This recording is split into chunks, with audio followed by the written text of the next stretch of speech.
ಈ ಸಮಾರಂಭದಲ್ಲಿ ಮುಖ್ಯ ಅತಿಥಿಗಳಾಗಿ ಭಾಗವಹಿಸಿರ್ತಕ್ಕಂಥ ರಾಜ್ಯದ ಉಪಮುಖ್ಯಮಂತ್ರಿಗಳಾದಂಥ ಮಾನ್ಯ ಡಿ.ಕೆ. ಶಿವಕುಮಾರ್ ಅವರೇ, ಈ ಜಿಲ್ಲೆಯ ಉಸ್ತುವಾರಿ ಸಚಿವರು, ಆಹಾರ ಸಚಿವರು ಆದಂಥ ಶ್ರೀ ಕೆ.ಎಚ್. ಮುನಿಯಪ್ಪ ಅವರೇ, ವಸತಿ ಸಚಿವರಾದಂಥ ಜಮೀರ್ ಅಹಮದ್ ಖಾನ್ ಅವರೇ, ಸಣ್ಣ ನೀರಾವರಿ ಸಚಿವರಾದಂಥ ಬೋಸರಾಜ್ ಅವರೇ, ಮಾಜಿ ಮುಖ್ಯಮಂತ್ರಿಗಳು ಮಾಜಿ ಲೋಕಸಭಾ ಸದಸ್ಯರು ಆದಂಥ ಶ್ರೀ ವೀರಪ್ಪ ಮೊಯ್ಲಿ ಅವರೇ,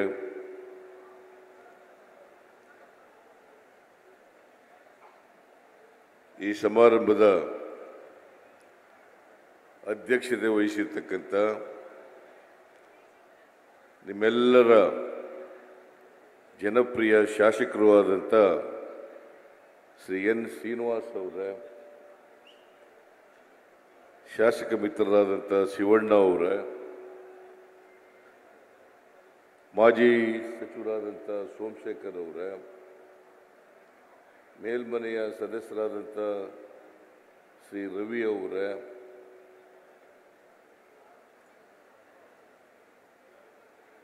ಹೊಸಕೋಟೆ ವಿಧಾನಸಭಾ ಶಾಸಕರಾದಂಥ ಶರತ್ ಬಚ್ಚೇಗೌಡ ಅವರೇ,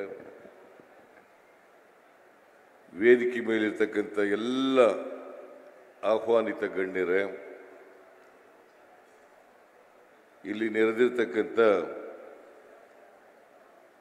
ಎಲ್ಲ ಆತ್ಮೀಯ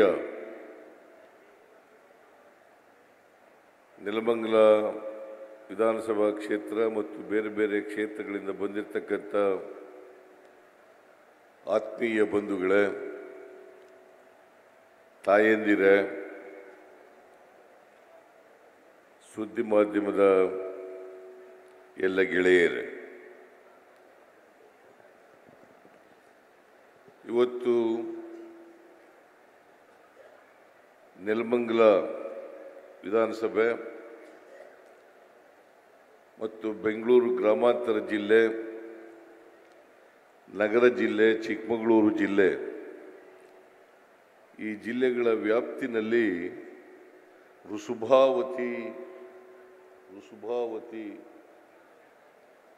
ಕೆರೆಗಳ ತುಂಬಿಸ್ತಕ್ಕಂಥ ಏತ ನೀರಾವರಿ ಯೋಜನೆಗೆ ಶಂಕುಸ್ಥಾಪನೆಯನ್ನು ಮಾಡಿದ್ದೇವೆ. ಅದಲ್ಲದೆ ನೆಲಮಂಗಲ ಕ್ಷೇತ್ರದಲ್ಲಿ ಅನೇಕ ಅಭಿವೃದ್ಧಿ ಕಾರ್ಯಕ್ರಮಗಳಿಗೆ ಶಂಕುಸ್ಥಾಪನೆ ಉದ್ಘಾಟನೆಯನ್ನು ಕೂಡ ಮಾಡಿದ್ದೇವೆ.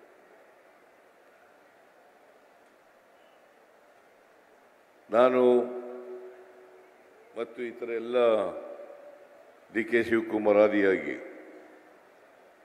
ಎಲ್ಲ ಸಚಿವರು ಕೂಡ ಈ ಕಾರ್ಯಕ್ರಮದ ಉದ್ಘಾಟನೆಯನ್ನು ಅತ್ಯಂತ ಸಂತೋಷದಿಂದ ನೆರವೇರಿಸಿದ್ದೇವೆ ಮತ್ತು ನಿಮ್ಮೆಲ್ಲರಿಗೂ ಕೂಡ ಶುಭವನ್ನು ಕೋರಿದ್ದೇವೆ. ನಮ್ಮ ಸರ್ಕಾರ ಬಂದು 9 ತಿಂಗಳುಗಳಾಯಿತು. ನೀವೆಲ್ಲರೂ ಕೂಡ ಕಳೆದ ವಿಧಾನಸಭಾ ಚುನಾವಣೆಯಲ್ಲಿ ಎನ್ ಶ್ರೀನಿವಾಸ್ ಅವರನ್ನು ನಮ್ಮ ಪಕ್ಷದ ಅಭ್ಯರ್ಥಿಯಾಗಿ ಆಯ್ಕೆ ಮಾಡಿದ್ವಿ. ಎನ್ ಶ್ರೀನಿವಾಸು ಬಹಳ ಆಕ್ಟಿವ್ ಲೆಜಿಸ್ಲೇಟರ್.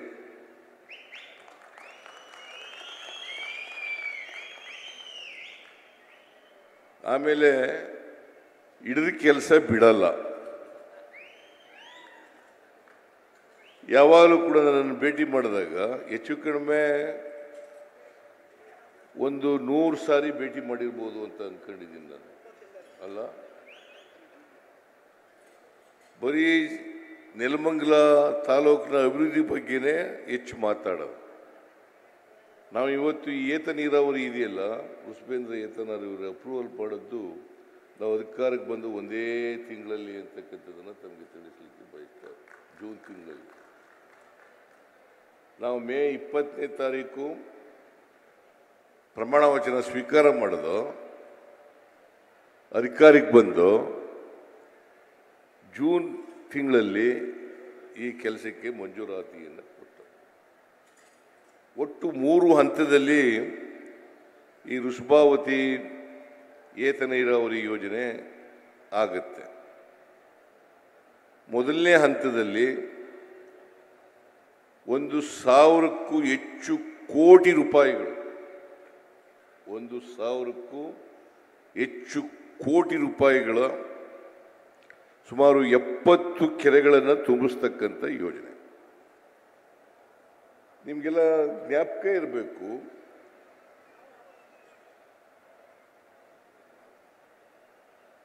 ನಾವು ಈ ಬೆಂಗಳೂರಿನ ಇಂದ ಹೊರಗಡೆ ಹೋಗ್ತಕ್ಕಂಥ ತ್ಯಾಜ್ಯ ನೀರು ಇದೆಯಲ್ಲ, ಅದು ಕೆರೆಗಳನ್ನು, ಸಮುದ್ರನೋ, ನದಿಗಳನ್ನು ಸೇರ್ತಕ್ಕಂಥ ಕೆಲಸವನ್ನು ಮಾಡ್ತಾ ಇತ್ತು. ಅದು ಸದುಪಯೋಗ ಆಗ್ತಾ ಇರಲಿಲ್ಲ. ನನಗೆ ಕೃಷ್ಣ ಬೈರೇಗೌಡ, KH ಮುನಿಯಪ್ಪ, ರಮೇಶ್ ಕುಮಾರ್, ರವಿ ಇವರೆಲ್ಲರೂ ಕೂಡ ಬಂದು ಈ ತ್ಯಾಜ್ಯ ನೀರನ್ನು ಸಂಸ್ಕರಿಸಿ ಕೆರೆಗಳಿಗೆ ತುಂಬಿಸ್ತಕ್ಕಂಥ ಕೆಲಸವನ್ನು ಮಾಡಬೇಕು ಅಂತ ಹೇಳಿದ್ರು. ನಾನು ಆಗ KC ವ್ಯಾಲಿ ಕೋಲಾರ ಜಿಲ್ಲೆಗೆ ನೀರು ತುಂಬಿಸ್ತಕ್ಕಂಥ ಯೋಜನೆ KC ವ್ಯಾಲಿ, ಆಮೇಲೆ HN ವ್ಯಾಲಿ ಅದು ಚಿಕ್ಕಬಳ್ಳಾಪುರ ನೀರು ತುಂಬಿಸ್ತಕ್ಕಂಥ ಯೋಜನೆ,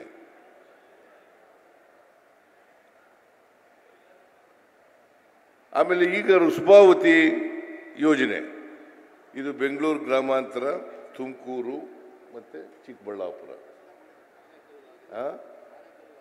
ನಿಮ್ಮದು ಆನೇಕಲ್ಲು. ಇವೆಲ್ಲನೂ ಸೇರಿ ತುಂಬಿಸ್ತಕ್ಕಂಥವು. ಇವು ಯಾವ ನೀರು, ತ್ಯಾಜ್ಯ ನೀರು ಅದು ಉಪಯೋಗ ಆಗ್ತಾ ಇರಲಿಲ್ವೋ, ಆ ನೀರನ್ನು ಸಂಸ್ಕರಣೆ ಮಾಡಿ ಆ ನೀರಿನಿಂದ ಕೆರೆಗಳನ್ನು ತುಂಬಿಸ್ತಕ್ಕಂಥ ಕೆಲಸವನ್ನು ಮಾಡ್ತಾ ಇದ್ದೆ. ಹಿಂದೆ ಯಾವ ಸರ್ಕಾರನೂ ಕೂಡ ಮಾಡಿರಲಿಲ್ಲ. ಇದಕ್ಕೆ ಸುಮಾರು KC ವ್ಯಾಲಿ, HN ವ್ಯಾಲಿ ಈ 2 ಪ್ರಾಜೆಕ್ಟ್ಗಳಿಗೆ ಸುಮಾರು 3,000 ಕೋಟಿ ರೂಪಾಯಿಗಳನ್ನು ಖರ್ಚು ಮಾಡ್ತಾ ಇದ್ದೀವಿ. KC ವ್ಯಾಲಿ ಮತ್ತು HN ವ್ಯಾಲಿ ಈ 2 ವ್ಯಾಲಿಗಳಿಗೆ ಸುಮಾರು 3,000 ಕೋಟಿ ರೂಪಾಯಿಗಳನ್ನು ಖರ್ಚು ಮಾಡ್ತಾ ಇದ್ದೀವಿ. ಆಮೇಲೆ ಈಗ 2,240 ಕೋಟಿ ರೂಪಾಯಿಗಳನ್ನು ಖರ್ಚು ಮಾಡಿ, 3,000 ಪ್ಲಸ್ 2,240 ಕೋಟಿ. ಹಿಂದೆ ಯಾವ ಸರ್ಕಾರ ಮಾಡಿತ್ತಾ? ಇಂದಿನ BJP ಸರ್ಕಾರ ಮಾಡಿತ್ತಾ? ಅದಕ್ಕಿಂತ ಹಿಂದಿನ ಸರ್ಕಾರ ಮಾಡಿತ್ತಾ? ಮಾಡಿರಲಿಲ್ಲ. ಇವತ್ತು ನೀವೆಲ್ಲ ಹೋಗಿ ಕೋಲಾರಕ್ಕೆ ಹೋಗಿ ನೋಡಬೇಕು. 1,000 ಅಡಿ, 1,200 ಅಡಿ ಬೋರ್ವೆಲ್ಗಳು ತೋಡಿದ್ರೆ ಅಷ್ಟು ಹಾಳಾಗಿ ಹೋಗ್ಬೇಕಾಗಿತ್ತು. ಇವತ್ತು KC ವ್ಯಾಲಿ ಮಾಡಿದ್ರಿಂದ 200-300 ಅಡಿಗಳಿಗೆ ನೀರು ಸಿಗಲಿಕ್ಕೆ ಸಾಧ್ಯ ಆಗಿದೆ. ಇವತ್ತು ಇಡೀ ಕೋಲಾರ ಹಸಿರಾಗಿದೆ. ಏನು ಮುನಿಯಪ್ಪನವ್ರೆ, ನೀವು ಕೋಲಾರದಿಂದ MP ಆಗಿದ್ದವರು ಅಲ್ಲ? ಆಮೇಲೆ ಚಿಕ್ಕಬಳ್ಳಾಪುರ ಜಿಲ್ಲೆ HN ವ್ಯಾಲಿ, ಅಲ್ಲಿ ಕೆರೆಗಳಿಗೆ ನೀರು ತುಂಬಿಸ್ತಕ್ಕಂಥ ಯೋಜನೆ ಮಾಡಿದ್ದೀವಿ. ಇಲ್ಲಿ ವೃಷಭಾವತಿ ಯೋಜನೆ, ಇದಕ್ಕೆ ಈ ವೃಷಭಾವತಿ ಏತ ನೀರಾವರಿ ಯೋಜನೆ ಮೂಲಕ ಕೆರೆಗಳನ್ನು ನೀರು ತುಂಬಿಸ್ತಕ್ಕಂಥ ಕೆಲಸವನ್ನು ಮಾಡ್ತಾ ಇದ್ದೀವಿ. ಇದು ಅರ್ಥ ಯಾಕೆ ಮಾಡ್ತಾ ಇದ್ದೀವಿ ಅಂತಂದ್ರೆ, ಇವತ್ತು ಬರಗಾಲ ಇದೆ. ಅನೇಕ ಸಾರಿ ಕೋಲಾರ, ಚಿಕ್ಕಬಳ್ಳಾಪುರ, ಬೆಂಗಳೂರು ರೂರಲ್, ಬೆಂಗಳೂರು ನಗರ ಮತ್ತೆ ತುಮಕೂರು ಬಹಳ ಸಾರಿ ಇವು ಬರಗಾಲಕ್ಕೆ ತುತ್ತಾಗ್ತಾ ಇದ್ದಾವೆ. ಈ ವರ್ಷನೂ ಕೂಡ ಬರಗಾಲ ಇದೆ. ಈ ವರ್ಷ 240 ತಾಲೂಕುಗಳಲ್ಲಿ 223 ತಾಲೂಕುಗಳನ್ನು ಬರಗಾಲ ಪೀಡಿತ ಅಂತೇಳಿ ಘೋಷಣೆ ಮಾಡಿದ್ದೀವಿ. ಅಲ್ಲಿ ಮೇವಿಲ್ಲ, ದನಕರುಗಳಿಗೆ ಕುಡಿಯಕ್ಕೆ ನೀರಿಲ್ಲ, ಜನರಿಗೆ ಕುಡಿಯಕ್ಕೆ ನೀರಿಲ್ಲ, ಜನರಿಗೆ ಕೆಲಸ ಇಲ್ಲ. ಇಂಥ ಪರಿಸ್ಥಿತಿನಲ್ಲಿ ನೀರನ್ನು ಕೊಡಬೇಕು, ಜನರು ಮೇವನ್ನು ಬೆಳೆಸ್ಕೊಳ್ತಕ್ಕಂಥ ವಾತಾವರಣವನ್ನು ನಿರ್ಮಾಣ ಮಾಡಬೇಕು, ಜನಗಳಿಗೆ ಕೆಲಸ ಕೊಡಬೇಕು. ಈ ಕಾರಣಕ್ಕೋಸ್ಕರ ಇಲ್ಲಿ ಬಹಳ ಪ್ರಮುಖವಾದಂಥ ನದಿಗಳು ಯಾವುವು ಕೂಡ ಇಲ್ಲಿ ಹರಿತಾ ಇಲ್ಲ. ಕೋಲಾರದಲ್ಲಿ ಹರಿತಾ ಇಲ್ಲ, ಬೆಂಗಳೂರು ರೂರಲ್ಲಿ ಹರಿತಾ ಇಲ್ಲ, ಮತ್ತೆ ಚಿಕ್ಕಬಳ್ಳಾಪುರದಲ್ಲಿ ಹರಿತಾ ಇಲ್ಲ. ಸಣ್ಣ ಸಣ್ಣ ನದಿಗಳಿರ್ಬಹುದು, ಆದರೆ ದೊಡ್ಡ ನದಿಗಳು ಯಾವ ನದಿಗಳು ಕೂಡ ಇಲ್ಲಿ ಇದೆಯಲ್ಲ, ಇಲ್ಲಿ ಅಣೆಕಟ್ಟನ್ನು ಕಟ್ಟಲಿಕ್ಕೆ ಸಾಧ್ಯ ಆಗಲ್ಲ. ಆ ಕಾರಣದಿಂದ ತ್ಯಾಜ್ಯ ನೀರನ್ನು ಪರಿಷ್ಕರಣೆ ಮಾಡಿ ಶುದ್ಧೀಕರಿಸಿ ಆ ನೀರನ್ನು ಕೆರೆಗಳಿಗೆ ತುಂಬಿಸ್ತಕ್ಕಂಥ ಕೆಲಸವನ್ನು ಮಾಡ್ತಾ ಇದ್ದೀವಿ. ಇದರಿಂದ ಅಂತರ್ಜಲ ಮೇಲಕ್ಕೆ ಬರ್ತದೆ, ಅಂತರ್ಜಲ ನೀರು ಮೇಲಕ್ಕೆ ಬರ್ತದೆ, ದನಕರುಗಳಿಗೆ ನೀರು ಸಿಗುತ್ತೆ, ಮತ್ತೆ ಬೆಳೆ ಬೆಳೀಲಿಕ್ಕೆ ಅನುಕೂಲ ಆಗ್ತದೆ. ಬೋರ್ವೆಲ್ಗಳನ್ನು ತೋಡಿಸಿ ಅಲ್ಲಿ ರೈತರು horticulture crops, agricultural crops, sericulture ಇವೆಲ್ಲನೂ ಕೂಡ ಮಾಡಲಿಕ್ಕೆ ಸಾಧ್ಯ ಆಗ್ತದೆ. ಇದ್ರ ಜೊತೆಗೆ ದನಕರುಗಳು ಅನ್ನೋದು ಹೆಚ್ಚು ಹೆಚ್ಚು ನಾವು ಮೇವು ಕೊಡೋದ್ರಿಂದ, ಹಸಿರು ಮಾಡೋದ್ರಿಂದ ನಾವು ಹಾಲು ಉತ್ಪಾದನೆಯನ್ನು ಕೂಡ ಹೆಚ್ಚು ಮಾಡಲಿಕ್ಕೆ ಸಾಧ್ಯ ಆಗ್ತದೆ. ಈ ಕಾರಣದಿಂದ ರೈತರ ಆರ್ಥಿಕ ಸಾಮಾಜಿಕ ಅವರಿಗೆ ಶಕ್ತಿಯನ್ನು ತುಂಬತಕ್ಕಂಥ ಕೆಲಸವನ್ನು ನಮ್ಮ ಸರ್ಕಾರ ಮಾಡ್ತದೆ. ಅದಕ್ಕೋಸ್ಕರ ಈ ಕಾರ್ಯಕ್ರಮಗಳನ್ನು ಮಾಡಿರ್ತಕ್ಕಂಥದ್ದು. ನೀವು ಯೋಚನೆ ಮಾಡಬೇಕು, ಬಿಜೆಪಿ ಸರ್ಕಾರ 2008ರಿಂದ 13ವರೆಗಿತ್ತು, 18ರಿಂದ 23ವರೆಗಿತ್ತು. ಯಾವತ್ತಾರು ಈ ಯೋಚನೆ ಮಾಡಿದ್ರಾ? ಯಾವತ್ತಾರು ಈ ಯೋಚನೆ KC ವ್ಯಾಲಿ ಆಗಲಿ, HN ವ್ಯಾಲಿ ಆಗಲಿ, ಋಷಭೇಂದ್ರ ಯೋಜನೆ ಆಗಲಿ, ವ್ಯಾಲಿ ಆಗಲಿ ಮಾಡಿದ್ರ?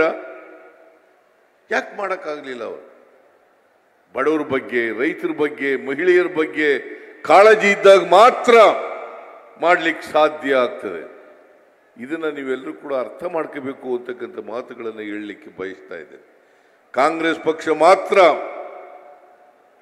ಯಾರು ಬಡವರಿದ್ದಾರೆ ಸಮಾಜದಲ್ಲಿ, ಯಾರು ರೈತರಿದ್ದಾರೆ, ಯಾರು ಕೂಲಿ ಮಾಡ್ತಕ್ಕಂಥ ಕಾರ್ಮಿಕರಿದ್ದಾರೆ, ಮಹಿಳೆಯರಿದ್ದಾರೆ, ಅವರೆಲ್ಲರ ಆರ್ಥಿಕ ಸಾಮಾಜಿಕ ಶಕ್ತಿಯನ್ನು ತುಂಬಬೇಕು ಅನ್ನೋದರಲ್ಲಿ ಬದ್ಧತೆ ಇಟ್ಕೊಂಡಿರ್ತಕ್ಕಂಥ ಪಕ್ಷ ಇದ್ರೆ ಅದು ಕಾಂಗ್ರೆಸ್ ಪಕ್ಷ ಮಾತ್ರ ಅಂತಕ್ಕಂಥದ್ದನ್ನು ತಮಗೆ ತಿಳಿಸಲಿಕ್ಕೆ ಬಯಸ್ತಾ ಇದ್ದೇನೆ. ಭಾರತೀಯ ಜನತಾ ಪಕ್ಷ ಯಾವತ್ತೂ ಕೂಡ ಬಡವರ ಪರವಾಗಿರ್ತಕ್ಕಂಥ ಪಕ್ಷ ಅಲ್ಲ, ಬಡವರ ಪರವಾಗಿರ್ತಕ್ಕಂಥ ಪಕ್ಷ ಅಲ್ಲ. ಮೊನ್ನೆ ಜಮೀರ್ ಅಹಮದ್ ಖಾನ್ ಅವರು ಮನೆಗಳ ಹಂಚಲಿಕ್ಕೆ ಕರ್ಕೊಂಡು ಹೋಗಿದ್ರು, ನನಗೆ ಮನೆಗಳ ಹಂಚಲಿಕ್ಕೆ ಕರ್ಕೊಂಡು ಹೋಗಿದ್ರು. ಅನೇಕ ವರ್ಷಗಳಿಂದ ನೆನಗುದಿ ಬಿದ್ದಿತ್ತು, ಮನೆಗಳು ಅರ್ಧಂಬರ್ಧಾಗಿ ಉಳಿದೋಗ್ಬಿಟ್ಟಿದ್ದವು. ಅದು ಪ್ರಧಾನಮಂತ್ರಿ ಆವಾಸ್ ಯೋಜನೆ. ಪ್ರಧಾನಮಂತ್ರಿ ಆವಾಸ್ ಯೋಜನೆ ಸರ್ವರಿಗೂ ಸೂರು ಕೊಡೋದೆಷ್ಟಪ್ಪ ಅಂತಂದ್ರೆ 1.5 ಲಕ್ಷ. 1.5 ಲಕ್ಷ. ಅದು ಕೊಳಗೇರಿ ನಿವಾಸಿಗಳಿಗೆ. ಒಟ್ಟು ಮನೆ ಕಟ್ಟಲಿಕ್ಕೆ 7.5 ಲಕ್ಷ. 7.5 ಲಕ್ಷ. ಇನ್ನು ಉಳಿದದನ್ನ ರಾಜ್ಯ ಸರ್ಕಾರ 1,20,000. ಇನ್ನು ಉಳಿದದನ್ನ ಫಲಾನುಭವಿಗಳು ಕೊಡಬೇಕಾಗಿತ್ತು. ಆಮೇಲೆ GST ಮೂಲಕ ವಾಪಸ್ ತಗೊಳ್ಳೋದು 1,38,000. 1.5 ಲಕ್ಷ ಕೊಟ್ಬಿಟ್ಟು 1,38,000 ವಾಪಸ್ ತಕೊಳ್ಳೋದು. ಆದರೆ ಹೆಸರು ಮಾತ್ರ ಪ್ರಧಾನಮಂತ್ರಿ ಆವಾಸ್ ಯೋಜನೆ.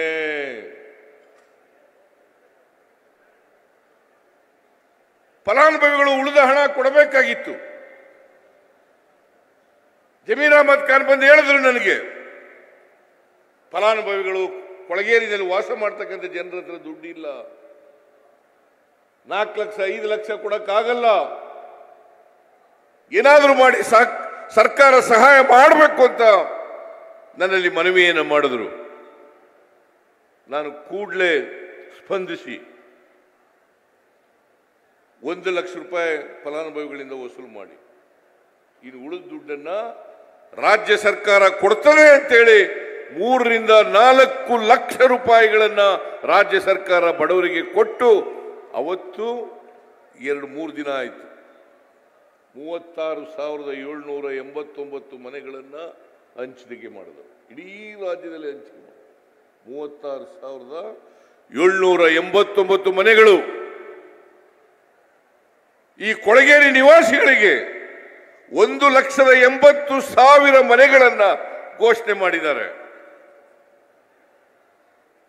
ಈ 1,80,000 ಮನೆಗಳು ವಿವಿಧ ಹಂತದಲ್ಲಿದ್ದಾವೆ. ಜೂನ್ನಲ್ಲಿ ಇನ್ನೂ 48,000 ಫಲಾನುಭವಿಗಳಿಗೆ ಮನೆಗಳನ್ನು ಕೊಡ್ತೇವೆ ಅಂತೇಳಿ ಜಮೀರ್ ಖಾನ್ ಹೇಳ್ತಾ ಇದ್ದಾರೆ. ನಾನು ಯಾಕೆ ಈ ಮಾತನ್ನು ಪ್ರಸ್ತಾಪ ಮಾಡ್ತಾ ಇದ್ದೀನಿ ಅಂದರೆ, ಬಡವರಿಗೆ ಮನೆ ಕೊಡ್ಲಿಕ್ಕಾಗಲಿಲ್ಲ, ಹೆಸರು ಮಾತ್ರ ಪ್ರಧಾನಮಂತ್ರಿ ಆವಾಸ್, ಇದರಿಂದ ಮನೆ ಕಟ್ಕೊಡಕ್ಕಾಗುತ್ತಾ? ಬಡವರಿಗೆ ಸೂರು ಕೊಡಕ್ಕಾಗುತ್ತಾ? ಹೆಸರು ಮಾತ್ರ ಸರ್ವರಿಗೂ ಸೂರು. ಅವ್ರು ಕೊಡೋದು ಬರೀ 12,000 ರೂಪಾಯಿ ಮಾತ್ರ. 1.5 ಲಕ್ಷದಲ್ಲಿ 1,38,000 GST ತೆರಿಗೆ ವಸೂಲು ಮಾಡ್ಕೊಬಿಡ್ತಾರೆ. ಹೀಗೆ ಬಡವರಿಗೆ ಯಾವತ್ತೂ ಕೂಡ ಭಾರತೀಯ ಜನತಾ ಪಕ್ಷದ ಸರ್ಕಾರ ಸಹಾಯ ಮಾಡಿಲ್ಲ. ನಾವು ಹಿಂದೆ ಅಧಿಕಾರದಲ್ಲಿದ್ದಾಗ 2013ರಿಂದ 2018 ಇದ್ದಾಗ 165 ಭರವಸೆಗಳನ್ನ ಕೊಟ್ಟಿದ್ದು. ಅನ್ನಭಾಗ್ಯ, ಕ್ಷೀರಭಾಗ್ಯ, ಕೃಷಿ ಭಾಗ್ಯ, ಇಂದಿರಾ ಕ್ಯಾಂಟೀನ್, ಮಾತೃಪೂರ್ಣ, ಸೌಭಾಗ್ಯ, ಶಾದಿ ಭಾಗ್ಯ, ಈಗ ಅನೇಕ ಭಾಗ್ಯಗಳನ್ನು ಬಡವರಿಗೆ ಕೊಟ್ಟಿದ್ದವು. ಈಗ ಮತ್ತೆ ಚುನಾವಣಾ ಪೂರ್ವದಲ್ಲಿ ನಾವು ಹೇಳಿದ್ದು 5 ಗ್ಯಾರಂಟಿಗಳನ್ನು ಜಾರಿ ಮಾಡ್ತೇವೆ. ಮಹಿಳೆಯರಿಗೆ, ಬಡವರಿಗೆ, ದುರ್ಬಲ ವರ್ಗದವರಿಗೆ, ರೈತರಿಗೆ, ಹಿಂದುಳಿದವರಿಗೆ, ಅಲ್ಪಸಂಖ್ಯಾತರಿಗೆ, ಕಾರ್ಮಿಕರಿಗೆ, ಈ ವರ್ಗದ ಜನರಿಗೆ ಶಕ್ತಿ ತುಂಬತಕ್ಕಂಥ ಕೆಲಸವನ್ನು ಮಾಡ್ತೇವೆ. ಅದಕ್ಕೆ ಎಷ್ಟೇ ದುಡ್ಡು ಖರ್ಚಾಗಲಿ ನಾವು ಕೊಡ್ತೇವೆ ಅಂತಕ್ಕಂಥ ಮಾತುಗಳನ್ನು ಹೇಳಿದ್ದು. ಈಗಾಗಲೇ DK ಶಿವಕುಮಾರ್ ಹೇಳಿದ್ರು, ಆ BJPಯವರು ಹೇಗೆ ಮಾತಾಡ್ತಾರೆ ಅಂತೇಳಿ ಬಡವರಿಗೆ ಈ ಕಾರ್ಯಕ್ರಮಗಳನ್ನು ಕೊಟ್ಟಾಗ ಯಾವ ರೀತಿ ಮಾತಾಡ್ತಾರೆ ಅಂತೇಳಿ ಹೇಳಿದ್ರು. ಈ ಕಾರ್ಯಕ್ರಮ ಮಾಡೋಕ್ಕಾಗಲ್ಲ, ಮಾಡಿದ್ರೆ ರಾಜ್ಯ ದಿವಾಳಿ ಆಗ್ಬಿಡ್ತದೆ,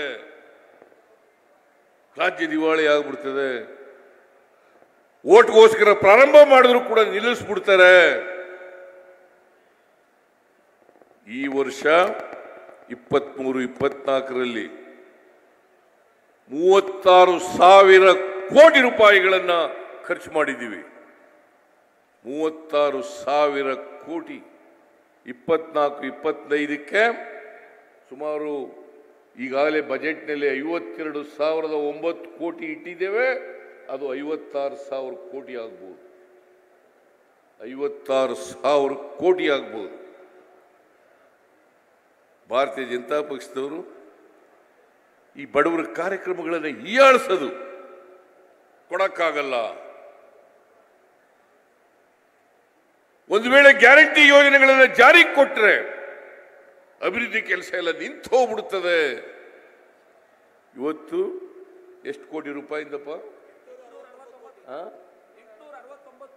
869 ಕೋಟಿ ರೂಪಾಯಿಗಳಿಗೆ ಶಂಕುಸ್ಥಾಪನೆ ಉದ್ಘಾಟನೆ ಮಾಡಿದ್ದೇವೆ. ಅಭಿವೃದ್ಧಿ ಕೆಲಸಗಳು ನಿಂತೋಗಿದ್ರೆ 869 ಕೋಟಿ ರೂಪಾಯಿಗಳಿಗೆ ಶಂಕುಸ್ಥಾಪನೆ ಮಾಡೋಕ್ಕೆ ಉದ್ಘಾಟನೆ ಮಾಡೋಕ್ಕೆ ಸಾಧ್ಯ ಆಯ್ತಿತ್ತ 869 ಕೋಟಿ ಬರೀ ನೆಲಮಂಗಲ ಒಂದೇ ಒಂದು ವಿಧಾನಸಭಾ ಕ್ಷೇತ್ರದಲ್ಲಿ 869 ಕೋಟಿ. ಇದು ಒಂದು ಐತಿಹಾಸಿಕವಾದದ್ದು. 869 ಶಂಕುಸ್ಥಾಪನೆ ಬಂದು MLA ಆಗಿ ಎಷ್ಟು ದಿನ ಆಯ್ತು? 9 ತಿಂಗಳು. 9 ತಿಂಗಳಲ್ಲಿ 869 ಕೋಟಿ ರೂಪಾಯಿಗಳ ಶಂಕುಸ್ಥಾಪನೆ ಮಾಡ್ತಾ ಇದ್ದಾರಲ್ಲ. ಇವರು ಶ್ರೀನಿವಾಸ್ ಪರ್ಮನೆಂಟ್ MLA ಆಗಿರ್ಬೇಕಾಗ್ತದೆ ಈ ಕ್ಷೇತ್ರದಲ್ಲಿ. ಪರ್ಮನೆಂಟ್ ಶಾಸಕರಾಗಿರ್ಬೇಕಾಗ್ತದೆ. ಬಹುಶಃ ಅವರು ನಡವಳಿಕೆ ನೋಡಿದ್ರೆ ಪರ್ಮನೆಂಟ್ ಆಗಿರ್ತಾರೆ ಅಂತಕ್ಕಂಥ ನಂಬಿಕೆ ಬಂದಿದೆ ನನಗೆ. ಪರ್ಮನೆಂಟ್ ಎಷ್ಟು ಸೋಮಶೇಖರ ನೀ ತಯಾರು ಮಾಡಿರೋನು.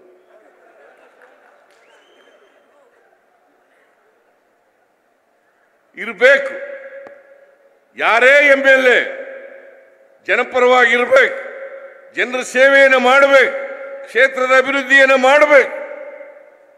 ಕೇವಲ ಮೋಜಿಗೋಸ್ಕರ ದುಡ್ಡುಗೋಸ್ಕರ ಶಾಸಕರಾಗೋದಲ್ಲ. ಎನ್ ಶ್ರೀನಿವಾಸ್ ಅವರು ಒಂದು ಸಾಮಾನ್ಯ ಕುಟುಂಬದಿಂದ ಬಂದವರಾಗಿದ್ದು ಜನಪರವಾದಂಥ ಕಾಳಜಿಯನ್ನು ಇಟ್ಕೊಂಡು ಇವತ್ತು ಕೆಲಸ ಮಾಡ್ತಾ ಇದ್ದಾರೆ.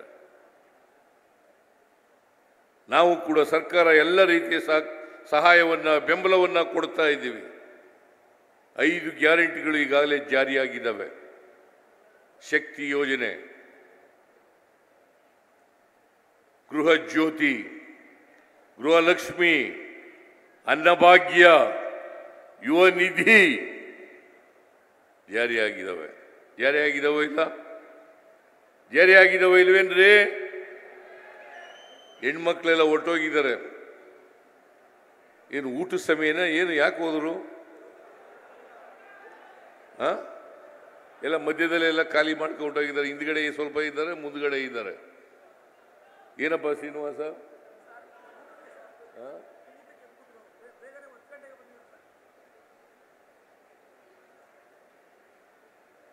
ನೀವೆಲ್ಲ ತಿಳ್ಕೋಬೇಕು ಇದನ್ನ. ಯಾವ ಸರ್ಕಾರ ಜನರ ಪರವಾಗಿದೆ, ಬಡವರ ಪರವಾಗಿದೆ ಅಂತಕ್ಕಂಥದ್ದು ತಿಳ್ಕೋಬೇಕಲ್ಲ. ಇವತ್ತು ಎಲ್ಲ ಮಹಿಳೆಯರು ಫ್ರೀಯಾಗಿ ಬಸ್ನಲ್ಲಿ ತಿರುಗಾಡ್ಬೋದು, ಸರ್ಕಾರಿ ಬಸ್ನಲ್ಲಿ ತಿರುಗಾಡ್ಬೋದು. ಯಾವ ಧರ್ಮ, ಜಾತಿ, ಯಾವ ಅಂತಸ್ತು ಯಾವುದೂ ಇಲ್ಲ.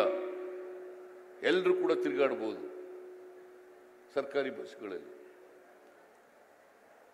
ಗೃಹ ಜ್ಯೋತಿ ಪ್ರತಿ ಮನೆಗೆ 200 ಯೂನಿಟ್ವರೆಗೆ ಫ್ರೀ.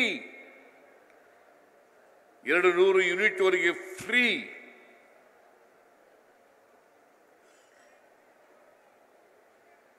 ಅನ್ನ ಭಾಗ್ಯ 5 ಕೆಜಿ ಜೊತೆಗೆ ಇನ್ನ 5 ಕೆಜಿ ಅಕ್ಕಿ. ಭಾರತೀಯ ಜನತಾ ಪಕ್ಷದವರು ಹೇಳ್ತಾರೆ ಕಾಂಗ್ರೆಸ್ ಮುಕ್ತ ರಾಜ್ಯವನ್ನಾಗಿ ಮಾಡ್ತೀವಿ, ನಾವು ಹಸಿವು ಮುಕ್ತ ರಾಜ್ಯವನ್ನಾಗಿ ಮಾಡ್ತೇವೆ. ಹಸಿವು ಮುಕ್ತ ರಾಜ್ಯ ಆಗ್ಬೇಕಾ ಬೇಡ? ಬಡವರು ಹಸ್ಕಂಡೇ ಇರ್ಬೇಕಾ? ಸ್ವಾತಂತ್ರ್ಯ ಬಂದು 77 ವರ್ಷಗಳಾದರೂ ಕೂಡ ಹಸದೇ ಇರಬೇಕಾ? ಹಸಿದು ಮಲಗಬೇಕಾ? ನಮ್ಮ ಉದ್ದೇಶ ಯಾರು ಕೂಡ ಹಸಿದು ಮಲಗಬಾರದು. ಪ್ರತಿಯೊಬ್ಬರೂ ಕೂಡ 3 ಹೊತ್ತು ಊಟ ಮಾಡಲೇಬೇಕು ಅಂತಕ್ಕಂಥದ್ದು ನಮ್ಮ ಸರ್ಕಾರದ ಉದ್ದೇಶ. ಅದಕ್ಕಾಗಿ ಅನ್ನಭಾಗ್ಯ ಕಾರ್ಯಕ್ರಮವನ್ನು ಜಾರಿಗೆ ಕೊಟ್ಟಿರ್ತಕ್ಕಂಥದ್ದು. ಬಿಜೆಪಿಯವರು ಹೇಳ್ತಾರೆ ಅವ್ರ ಕಾಲದಲ್ಲಿ ಮಾಡಿದ್ರ? ಮನಮೋಹನ್ ಸಿಂಗ್ರವರು ಫುಡ್ ಸೆಕ್ಯೂರಿಟಿ ಆಕ್ಟ್ ಅನ್ನ ಜಾರಿಗೆ ತಗೊಬಂದವರು. Not BJP, not Vajpayee, not Advani. Food security act ಜಾರಿಗೆ ತಗೊಬಂದವರು ಯಾರು? 2013ರಲ್ಲಿ. ಮನಮೋಹನ್ ಸಿಂಗ್ರವರ ಸರ್ಕಾರ, ಶ್ರೀಮತಿ ಸೋನಿಯಾ ಗಾಂಧಿಯವರ ಸರ್ಕಾರ, ರಾಹುಲ್ ಗಾಂಧಿಯವರ ಸರ್ಕಾರ, ಕಾಂಗ್ರೆಸ್ ಸರ್ಕಾರ. ಇದನ್ನ ನೀವು ಅರ್ಥ ಮಾಡ್ಕೋಬೇಕಾಗ್ತದೆ. ಈಗ ನಾವು ಕೊಟ್ಟ ಮೋದಿ ಕೊಟ್ಟರು. ಕಾನೂನು ತಂದವ್ರು ಯಾರ್ರಿ? ಫುಡ್ ಸೆಕ್ಯೂರಿಟಿ ಆಕ್ಟ್ ಜಾರಿಗೆ ತಂದವ್ರು ಯಾರು? ಆ ಆಕ್ಟ್ನ ಪಾಸ್ ಮಾಡಿದವ್ರು ಯಾರು? ಬಡವರಿಗೆಲ್ಲ ಅಕ್ಕಿ ಕೊಡ್ಲಿಕ್ಕೆ ಪ್ರಾರಂಭ ಮಾಡಿದವರು ಯಾರು? ಕರ್ನಾಟಕದಲ್ಲಿ ಇವತ್ತು ಫ್ರೀಯಾಗಿ 7 kg ಅಕ್ಕಿಯನ್ನ ಕೊಟ್ಟದ್ದು ಕಾಂಗ್ರೆಸ್ ಸರ್ಕಾರ, ಸಿದ್ದರಾಮಯ್ಯನ ಸರ್ಕಾರ ಅಂತಕ್ಕಂಥದನ್ನ ಮರೀಲಿಕ್ಕೆ ಸಾಧ್ಯ ಇಲ್ಲ. ಇದೇ ಬಿಜೆಪಿಯವರು ನಾವು ಬಿಟ್ಟು ಹೋದ್ಮೇಲೆ 7 kgಯಿಂದ 5 kg ಮಾಡಿದ್ರು. 7 kgಯಿಂದ 5 kg ಮಾಡಿದ್ರು. ಈ ಸಾರಿ ನಾವು 5 kg ಹೆಚ್ಚಾಗಿ ಕೊಡ್ತೀವಿ ಅಂತ ಹೇಳಿದ ಮೇಲೆ ಮುನಿಯಪ್ಪನವರ ಆಹಾರ ಮಂತ್ರಿಗಳು ಹೋಗಿ ಕೇಂದ್ರ ಸರ್ಕಾರ ಭೇಟಿ ಮಾಡಿ ಅಕ್ಕಿ ಕೊಡ್ರಿ, ದುಡ್ಡು ಕೊಡ್ತೀವಿ, ಫ್ರೀಯಾಗಿ ಕೊಡಬೇಡಿ, ನಮಗೆ 5 kg ಕೊಡ್ರಿ ಅಂತೇಳಿ ಫುಡ್ ಕಾರ್ಪೊರೇಷನ್ ಆಫ್ ಇಂಡಿಯಾದವರು ಒಪ್ಕೊಂಡಿದ್ರು ಕೂಡ ಅವರು ಫುಡ್ ಕಾರ್ಪೊರೇಷನ್ ಇಂಡಿಯಾದವರು ಅಕ್ಕಿ ಕೊಡಬಾರ್ದಾಗ ಮಾಡಿಬಿಟ್ರು. ನಾಚಿಕೆ ಆಗ್ಬೇಕು ಇವರಿಗೆ. ಮಾನ ಮರ್ಯಾದೆ ಏನೂ ಇಲ್ಲ ಇವರಿಗೆ. ಬಡವರ ವಿರೋಧಿಗಳಲ್ವಾ? ಬಡವರ ವಿರೋಧಿಗಳಲ್ಲ.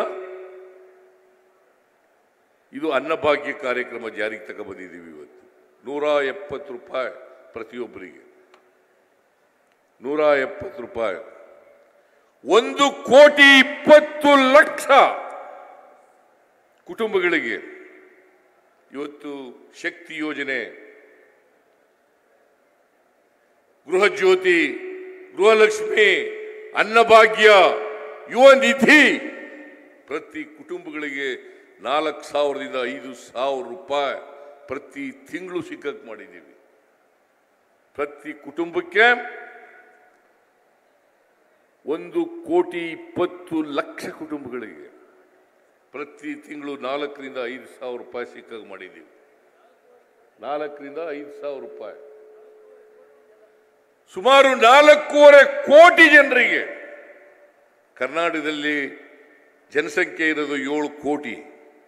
ಆ 7 ಕೋಟಿ ಜನರಲ್ಲಿ 4.25 ಕೋಟಿ ಜನರಿಗೆ ಇವತ್ತು ಈ ಎಲ್ಲ ಬೆನಿಫಿಟ್ಸ್ಗಳು ಕೂಡ ಸಿಗ್ತಾ ಇದ್ದಾವೆ. ಇದು ಬಡವರ ಪರವಾಗಿರ್ತಕ್ಕಂಥ ಸರ್ಕಾರ ಅಲ್ವಾ? ಇದ್ರ ಜೊತೆಗೆ ಇವತ್ತು 220 kV ಸ್ಟೇಷನ್ ಅನ್ನ ಉದ್ಘಾಟನೆಯನ್ನ ಶಂಕುಸ್ಥಾಪನೆ ಮಾಡಿದ್ದೀವಿ. 220 kV. ಎಷ್ಟು ದುಡ್ಡು ಇದಕ್ಕೆ? 276 ಕೋಟಿ. 276 ಕೋಟಿ. ಯಾಕಂದರೆ ವಿದ್ಯುತ್ ಶಕ್ತಿ ನಿಮಗೆ ನಿರಂತರವಾಗಿ ಸಿಕ್ಕಬೇಕು ಅನ್ನೋ ಕಾರಣಕ್ಕೋಸ್ಕರ. ಯಾಕಂತಂದ್ರೆ ನಾವು 200 ಯೂನಿಟ್ವರೆಗೆ ಫ್ರೀಯಾಗಿ ನಾವು ವಿದ್ಯುತ್ತನ್ನು ಕೊಡ್ತಾ ಇದ್ದೀವಿ. ಯಾರು ಬಿಲ್ ಕೊಡಬೇಕಾಗಿಲ್ಲ 200 ಯೂನಿಟ್ವರೆಗೆ. ಬಡವರು ಯಾರು ಕೂಡ 200 ಯೂನಿಟ್ಗಿಂತ ಜಾಸ್ತಿ ಬಳಸಲ್ಲ. ಅವ್ರಿಗೆಲ್ಲ ಕೂಡ ಇವತ್ತು ನಾವು ವಿದ್ಯುತ್ತನ್ನು ಕೊಡ್ತಾ ಇರ್ತಕ್ಕಂಥ ಕೆಲಸವನ್ನು ಮಾಡ್ತಾ ಇದ್ದೀವಿ. ಅದರಿಂದ ಇವತ್ತು ಇಡೀ ರಾಜ್ಯದಲ್ಲಿ ಸುಮಾರು 36,000 ಕೋಟಿ ರೂಪಾಯಿಗಳನ್ನು ಖರ್ಚು ಮಾಡಿ ಮಹಿಳೆಯರಿಗೆ, ಬಡವರಿಗೆ, ರೈತರಿಗೆ, ದಲಿತರಿಗೆ, ಹಿಂದುಳಿದವರಿಗೆ ಮುಂದಿನ ವರ್ಷ ಸುಮಾರು 56,000 ಕೋಟಿ ರೂಪಾಯಿಗಳನ್ನು ಖರ್ಚು ಮಾಡಿ, ಇದಲ್ಲದೆ ಅಭಿವೃದ್ಧಿ ಕೆಲಸಗಳಿಗೆ 68,000 ಕೋಟಿ ರೂಪಾಯಿಗಳನ್ನು ಖರ್ಚು ಮಾಡ್ತಾ ಇದ್ದೀವಿ. ಒಟ್ಟು ಗ್ಯಾರಂಟಿ ಯೋಜನೆಗಳು, ಅಭಿವೃದ್ಧಿ ಕಾರ್ಯಕ್ರಮಗಳು ಒಟ್ಟು ಸೇರಿ ಎರಡು ಸೇರಿ 1,20,000 ಕೋಟಿ ಕರ್ನಾಟಕದಲ್ಲಿ 24-25ನೇ ವರ್ಷಕ್ಕೆ ಖರ್ಚು ಮಾಡ್ತಾ ಇದ್ದೀವಿ. ಬಿಜೆಪಿಯವರೇ ಸುಳ್ಳು ಹೇಳೋದನ್ನು ನಿಲ್ಲಿಸಿ.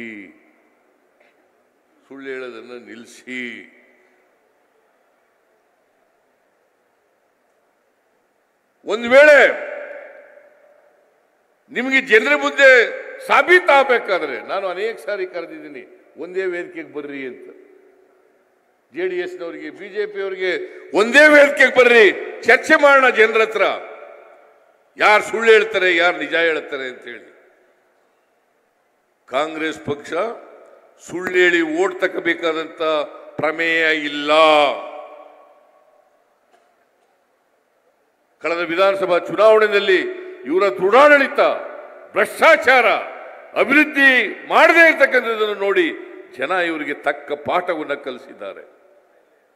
ಈಗ ವಿರೋಧ ಪಕ್ಷದಲ್ಲಿ ಕೂತಿದ್ದಾರೆ. 64 ಜನ MLA ಅಷ್ಟೇ ಇರೋದು. ಈಗ 66 ಗೆದ್ದಿದ್ರು, ಇಬ್ಬರು ನಮ್ಮ ಜೊತೆ ಬಂದ್ಬಿಟ್ಟಿದ್ದಾರೆ. ಸೋಮಶೇಖರ ಮತ್ತೆ ಹೆಬ್ಬಾರ್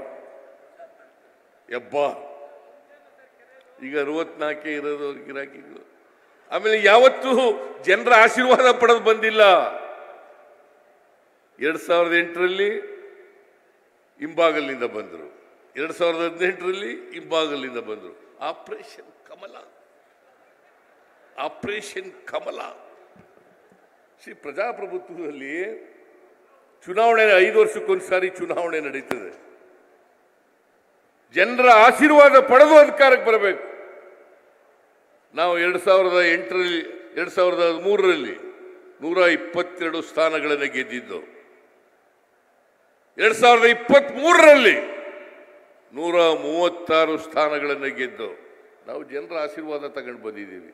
ಇವರು ಜನರ ಆಶೀರ್ವಾದ ತಗೊಂಡು ಒಂದು ಸಾರಿನೂ ಬರಲಿಲ್ಲ. ಲಂಚ ಹೊಡೆದಿದ್ದು ದುಡ್ಡು ಖರ್ಚು ಮಾಡಿ ಅಧಿಕಾರಕ್ಕೆ ಬಂದದ್ದು. ಇವರು ಲಂಚದ ದುಡ್ಡು. ಇಂಥ ಸರ್ಕಾರ ಬೇಕಾ? ಬಡವರಿಗೆ, ದಲಿತರಿಗೆ ಸಹಾಯ ಮಾಡ್ತಕ್ಕಂಥ ಸರ್ಕಾರ ಬೇಕಾ? ಎಲ್ಲ 25 ಜನ MP ಗೆದ್ದೋಗಿದ್ದಾರೆ. ಡೆಲ್ಲಿ ಅನ್ಯಾಯ ಆಗ್ತಾ ಇದೆ ತೆರಿಗೆ ಹಂಚಿಕೆನಲ್ಲಿ. ಇವತ್ತಿನವರಿಗೆ ಬಾಯಿ ಬಿಟ್ಟಿಲ್ಲ. ಯಾರು ಇಲ್ಲಿ ಲೋಕಸಭಾ ಸದಸ್ಯ ಬಾಯಿ ಬಿಡ್ಲಿಲ್ಲ ಒಂದಿನ ಪಾಪ. ಯಾಕಂತಂದ್ರೆ ಅವ್ರಿಗೆ ಇನ್ಸ್ಟ್ರಕ್ಷನ್ಸ್ ಮಾತಾಡಬೇಡಿ ಅಂತ, ಮಾತಾಡಬಾರದು ಅಂತ ಇನ್ಸ್ಟ್ರಕ್ಷನ್ಸ್. ಬಾಯಿ ಬಿಡಲ್ಲ. ಅನ್ಯಾಯ ಆದ್ರೂ ಕೂಡ ನೋಡ್ತಾ ಕೂತ್ಕೋತಾರೆ. ಇದನ್ನ ನೀವೆಲ್ಲ ಅರ್ಥ ಮಾಡ್ಕೋಬೇಕು. ಮತ್ತೆ ಭಾರತೀಯ ಜನತಾ ಪಕ್ಷದವ್ರನ್ನ ಗೆಲ್ಲಿಸಬೇಡಿ. ಕಾಂಗ್ರೆಸ್ನ MP ಗೆಲ್ಲಿಸಿ ಚಿಕ್ಕಬಳ್ಳಾಪುರ ಲೋಕಸಭಾ ಕ್ಷೇತ್ರದಿಂದ ಡೆಲ್ಲಿಗೆ ಆಯ್ಕೆ ಮಾಡಿ ಕಳಿಸ್ಕೊಡ್ಬೇಕು ಅಂತೇಳಿ ನೀವು ಕೂಡ ಸೇರ್ತೀರಿ ಅಲ್ಲಿಗೆ ಚಿಕ್ಕಬಳ್ಳಾಪುರ ಲೋಕಸಭಾ ಕ್ಷೇತ್ರ. ದಯಮಾಡಿ ಕಾಂಗ್ರೆಸ್ನ ಅಭ್ಯರ್ಥಿಯನ್ನು ಗೆಲ್ಲಿಸಬೇಕು ಅಂತೇಳಿ ನಿಮ್ಮಲ್ಲಿ ಅತ್ಯಂತ ಕಳಕಳಿಯಿಂದ ಪ್ರಾರ್ಥನೆಯನ್ನು ಮಾಡಲಿಕ್ಕೆ ಬಯಸ್ತೀನಿ. ಏನಪ್ಪ ಶ್ರೀನಿವಾಸ್, ಲೀಡ್ ಕೊಡ್ತೀಯಲ್ವಾ? ಲೋಕಸಭಾ ಚುನಾವಣೆಯಲ್ಲಿ ಲೀಡ್ ಕೊಡ್ತೀರಿ ಅಲ್ವಾ? ಏನ್ರಪ್ಪ 100% ಕೊಡ್ತೀವಿ ಅಂತಾರೆ. ನೀವು ಕೊಡೋರು